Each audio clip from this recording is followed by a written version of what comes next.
जागो जैनो जागो, अरे कम से कम अब तो जागो।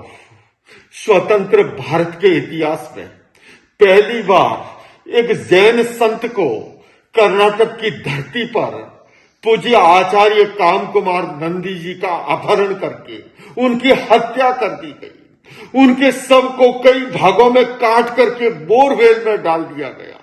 अरे कब तक श्वेतांबर और दिगंबर में उलझे रहोगे?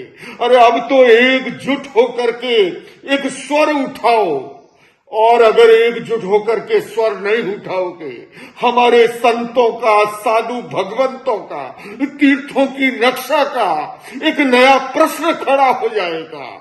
कम से कम अब तो जैनो जागो। जिस तरह से एक महान संत का, भगवान महावीर का संदेश देते थे वो अहिंसा और शांति का, उनका अपहरण करके हत्या कर दी गई है। ऐसे के अंदर भी एकजुट होकर के आवाज नहीं उठाएंगे, कब उठाएंगे? मैं अमेरिका की धरती से उपवास के साथ मैं कर्नाटक के माननीय राज्यपाल और मुख्यमंत्री जी से अपील करता हूं कि वे दोषियों को कठोर से कठोर सजा के साथ साथ हमारे साधु भगवंतों की रक्षा के लिए मजबूती से कदम उठाए।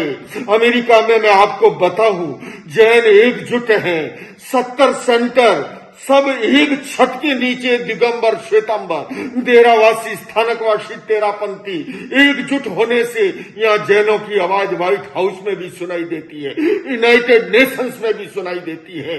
भारत में हम बंटे हुए हैं, इसलिए हमारी आवाज कमजोर हो गई है। मैं इस घटना के साथ जैन समाज से कहता हूँ, अब तो कम से कम एकजुट हो, तभी हमारे तीर्थों की रक्षा हो सकती है, हमारे साधु भगवंतों की रक्षा हो सकती है। जागो जैनो जागो।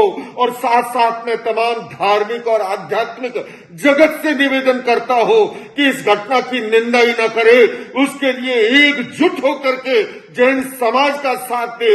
एक संत की हत्या हुई है, निर्ममता के साथ विरोध के अंदर एकजुट खड़े हो जाए।